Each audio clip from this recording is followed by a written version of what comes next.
सोते समय आपको समय नहीं देना व्यर्थ चिंतन का। उसी समय विषय चिंतन होता है, उसी समय विषय भोग की आकांक्षा जागृत होती, उसी समय विषय देखने की इच्छा होती। मोबाइल है, जिस समय आप अपनी शैया पर जाए स्विच ऑफ कर दें। आपको उस समय नाम जप में बहुत ध्यान देना कि हर परिस्थिति में आप आनंदित रहोगे। परिस्थिति हमें दुख नहीं दे सकती यदि हमारे विचार सही हैं। थोड़ी सी दवा इतनी सुन्न वाली कष्ट को नहीं होने देती, और चित्त भगवान में जोड़ दो कष्ट होगा। बड़े से बड़े कष्ट को हंस के सहा जाता है। तो बच्चा डिप्रेशन क्यों, दिमाग में भार क्यों? क्योंकि वो अहंकारी अज्ञानी जीव भगवान से परिचय नहीं प्राप्त किया, अध्यात्म को नहीं जाना, इसलिए दुखी हो रहा। नहीं बोलो चिंतन की क्या परेशानी है, पर आत्मविश्वास कम हो जाना नहीं होता है, ये कायर पुरुष का लक्षण है। हारने पर एक जोश पैदा होता है कि अब की बार तो मैं परास्त हो गया, लेकिन अब की बार ऐसा उठूंगा कि मुझे परास्त नहीं कर पाए। मजाक में भी किसी को दुख मत दो, मजाक में भी किसी को ऐसे कटु वचन मत कहो जो उसके हृदय को छू जाए, हृदय को दुख पहुंचा दे। और यदि तुम्हारा कोई अपमान करके कड़वी बात कहे तो बोले बधिरा बहरे बन जाओ, सुनो ही मत, नहीं सुनना। अगर आप 5 वर्ष ब्रह्मचर्य रहे केवल इसलिए कि जो हमारी संतान हो वो बहुत देशभक्त, हरिभक्त, बलवान, विद्वान, ज्ञानवान हो, और आप नियम से दोनों भजन करो, और 5 वर्ष बाद गर्भाधान करके संतान उत्पत्ति के शास्त्र सिद्धांत अगर वो महापुरुष न पैदा हो तो बताना। ये जो लोग कहते हैं ना कि अरे बाबा लोग सब कहते हैं, देख लेना तुम्हारे पुरखा पानी पा जाएगा। अगर बादाम ज्यादा खाओगे तो लीवर खराब हो जाएगा। देख कुछ दिन बाद देख लेना। सोचा धर रहे, ये मन मकड़ी के जाले की तरह वासना बुनता रहता है और हमको फंसाता है। इसीलिए उपासक मन के जाल को बनने ही न दे। राधा राधा राधा राधा, वो कहेगा नहीं सुनो ऐसे से ऐसा, राधा राधा, वो आपको फंसा नहीं पाएगा। आपका ब्रह्मचर्य बहुत लंबे समय तक आबाद ऐसे निराशा भरी मानव जिंदगी यार किस काम की। एकदम सुन देखो ना, लोग मरे बुझे ऐसे घूम। अरे थोड़ा संयम लाओ, थोड़ा समझो तुम भी भगवान के वही अंश हो जिस अंश में अपार शक्ति भरी हुई है।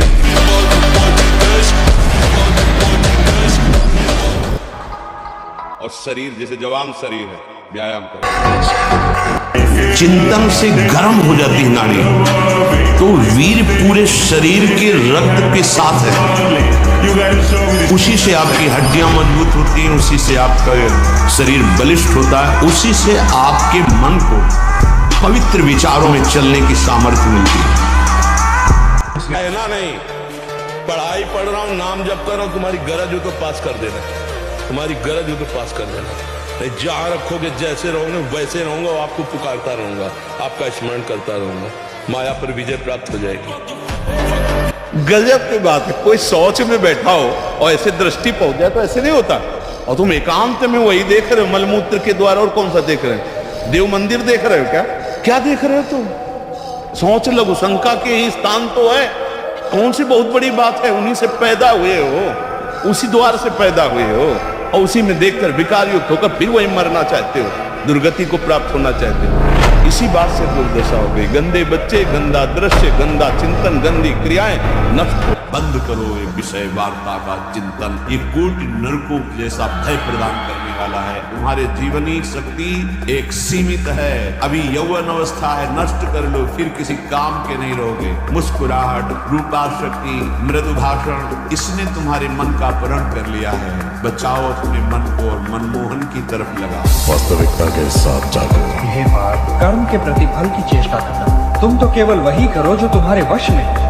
देखो, जब आप लोग अपनी जीवनी शक्ति का नाश करते हो तो सबसे पहला प्रभाव उसका स्मृति पे पड़ता है, दूसरा प्रभाव मन पे पड़ता है। ब्रह्मचर्य, प्राण और मन तीनों एक का तारतम्य है।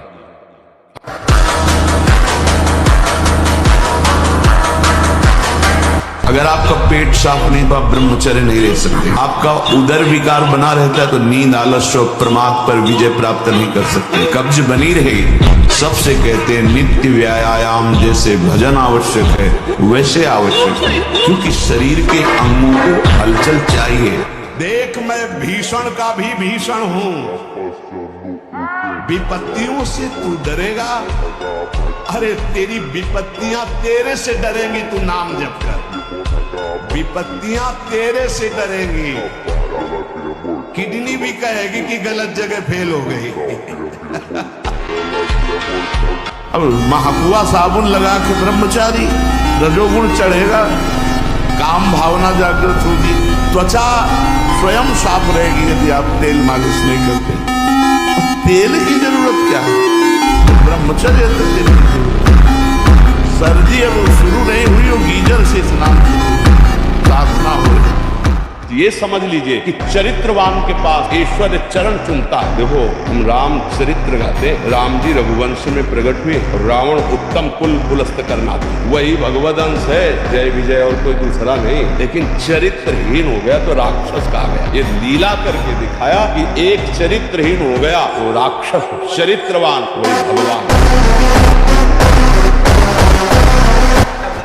बिगाड़ देने वाली एक चेष्टा है। मरणम बिंदु पातेन जीवनम बिंदु धारणा। ये भगवान शंकर का अमिट सिद्धांत है। जो वीर को रोकता है, धारण करता है, वो हमारे स्वरूप हो जाता है।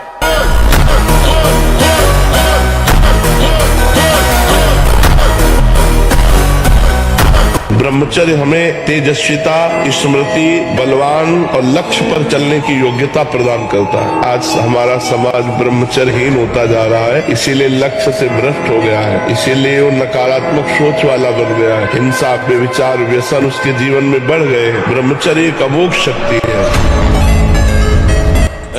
युद्ध कर, उठ, हारेगा, मारा जाएगा तो स्वर्ग मिलेगा और जीतेगा तो भूमि का राज। कार्य में लग। बहादुर आदमी चोट लगने पर और खूंखार होता है। कायर आदमी ने एक बूंद खून देखेगा दैया रे भाग गए। तो ये कायरों का मार्ग थोड़ी है, सूरवीरों का मार्ग है। अगर कहीं भी हम झुकते तो हम सावधान होते हैं। ये कौन सी ऐसी वृत्ति है जो मुझे रौंद दिया, गिरा दिया? सूक्ष्मता से उस वृत्ति को पकड़ा और कस दिया। डरो मत, घबराओ मत, गिर जाना भी यहां दौड़ना है। अगर गिर भी गए तो अनुभव करो कहां से फिसले, वहां से आप सावधान हो। ये ऐसा खेल नहीं है कि आप निराश हो जाएं, आप परास्त हो जाएं। कोई गर्व न करे महीना तो महीना ब्रह्मचर्य रह के कि मैं काम विजयी हो गया।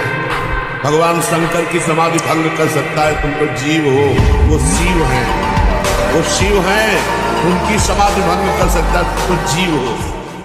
मुख से दुर्गंध और शरीर से दुर्गंध आने लगती है जो अपनी इस ब्रह्मचर्य शक्ति का नाश करता है। दुर्गंध युक्त शरीर हो जाता है। नाक के किनारे ऐसी हल्की हल्की झाई आने लगती है, ऐसे यहाँ हल्की हल्की झाइयां पड़ने लगती, काले दाग जिन्हें कहते हैं। ये चिन्ह है ब्रह्मचर्य का नाश करने का।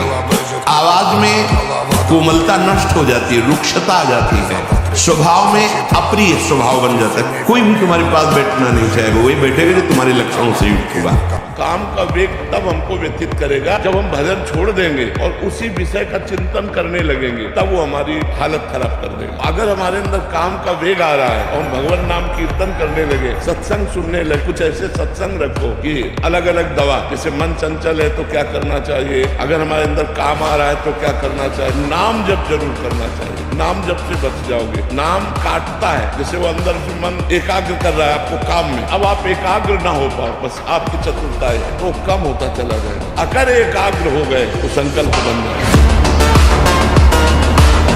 मीरा जी हलाहल जहर दिया गया, कुछ नहीं हुआ मीरा जी को। तो जहर देने वाले देवर को लगा कि हमें लगता है वैद्य मीरा पर कृपालु है, बुलाया उस वैद्य को और उस कटोरे को जिसमें भेजा गया था धो के पिला दिया, तत्काल मर गया। पूरा जहर मीरा पी गई और बलवर्धन हुआ, रात भर गिरधर के पदों का गायन करके नाचती रही। तो उनको आश्चर्य हुआ कि मीरा है कि ब्रह्मचर्य सेवन ही प्रभु प्रेम और आत्मज्ञान की नींव और स्वच्छ मार्ग है। शरीर में सहने की सामर्थ्य ब्रह्मचर्य से आती। गर्मी, सर्दी, बरसात, मान, अपमान, निंदा, स्तुति, ये ब्रह्मचर्य से सहने से। मीठा नहीं, मीठा तो ब्रह्मचर्य में थोड़ा बस ले ले, इसके बाद अधिक मीठा भी वो जहर का काम करेगा, स्वाभाविक ब्रह्मचर्य को नष्ट करेगा। जो भोजन कब्जियत बनाती है, अगर ऐसा भोजन पाया जाएगा तो ब्रह्मचर्य अपने आप अपने दोष के रूप में नष्ट हो जाएगा। सात्विक भोजन, पेट साफ, बहुत आवश्यक। हल्का भोजन, कम मात्रा में, पेट उधर, बहुत सुंदर आपके भजन की वृत्ति बढ़ेगी, आपका ब्रह्मचर्य बहुत लंबे समय तक आबाद चलेगा।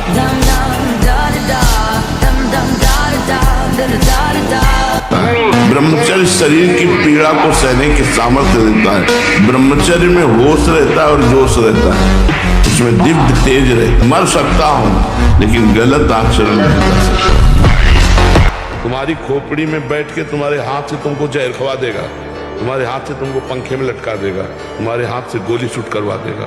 कर्म बलवान है, इसलिए ऐसा ना मानना चाहिए कि बाद में देखा जाएगा, देखने लायक नहीं रहोगे, ऐसा दंड आता है देखने लायक। सच्ची कहते हैं, पाप से डरो, वो जब फलीभूत होता है ना तो अच्छे अच्छों के। हमें कोई गाली दे रहा है, हम सह जाएंगे, चोट पहुंचाने का तात्पर्य का भाव से, लेकिन कोई हमारे धर्म पर फिर हमने